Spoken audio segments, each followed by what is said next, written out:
Stupa tady v Liberci, v parku Rabten Šidelinka, což znamená pevný park míru, je jednou z 8 typů buddhistických stup a tahle se nazývá vítězná stupa.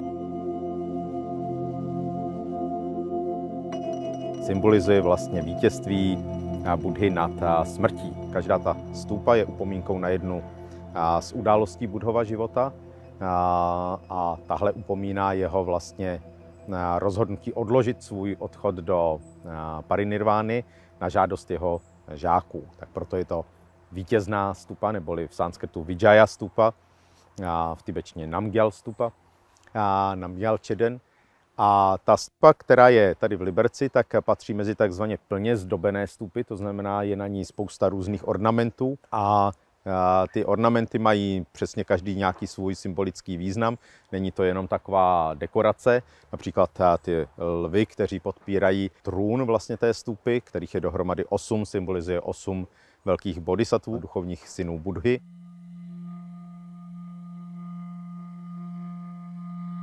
Stupa samotná se sestává vlastně, řekněme, ze 2 hlavních částí. Ta spodní, taková čtvercová část, to je vlastně trůn. A v jehož nitru je tak, my tomu říkáme pokladnice, ve které jsou shromážděny různé dary, které byly té stupě věnovány.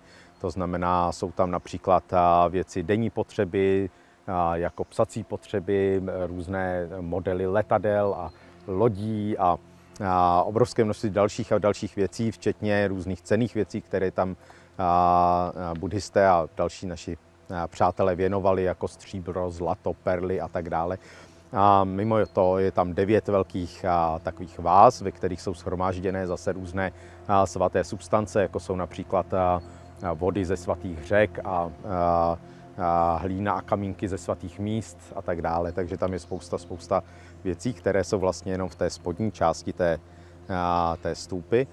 A to je vlastně celá ta spodní část, je de facto jenom podstavec. Je to takový trůn. A v tom okně, které je z té čelní strany stupy, je socha Buddhy Shakyamuniho. No a potom ta stupa má takovou jakoby kopuli, která odkazuje vlastně svým tvarem na tvar mnišské almužní misky. Takže má takový speciálně vyklenutý tvar. A na jejím vrcholu se nachází taková čtvercová malá věžička, což je vlastně relikviář. A nad tím je 13 prstenců slunečník, lotosový květ, měsíc, slunce a takový plamínek. Vnitru té samotné stupy jsou umístěné různé buddhistické texty, jako soubor vlastně buddhistického kánonu, hlavní ta sbírka Kangyur, která obsahuje Buddhova slova. Stupa obsahuje 100 000 a 100 000 manter, které jsou tam uložené vevnitř. A dále také malinké takové sošky, řekli bychom takové reliéfy různých buddhů, které jsou udělány většinou z hlíny. A těch je tam také obrovské množství, takže ta stupa je celá naplněná vlastně takovými svatými věcmi. No a když doputujeme v tom vnitřku vlastně do toho vrcholu té stupy, kde je ten relikviář, de facto nejdůležitější část té stupy, tak tam se nachází v téhle liberecké stupě 2 relikvie. Jedna je relikvie ctihodného Geshe Rabtena, což byl velký buddhistický mistr, který přišel jako jeden z prvních sem do Evropy na pozvání západních žáků a vlastně také byl určitým zakladatelem těch našich hlavních klášterů a center tady po Evropě, takže jeho relikvie jsou tady uložené taky.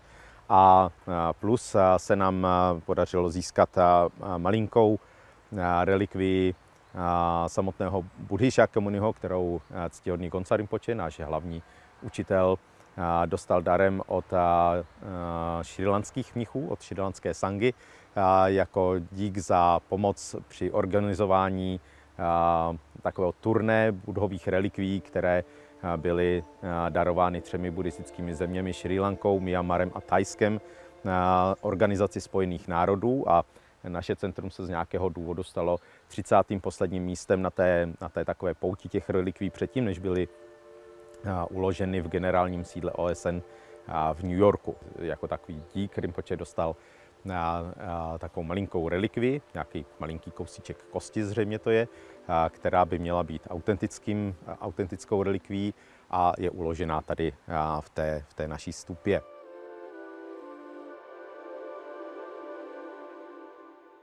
Centrem vlastně té stupy probíhá takový, řekli bychom, strom. Je to vlastně strom, který se speciálně na tento účel připraví.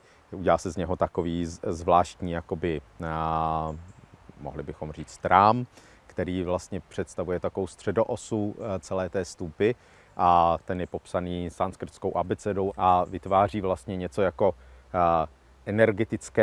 energetickou osu, kterou máme uvnitř našeho těla, tak ta stupa má taky takovou určitou středoosu.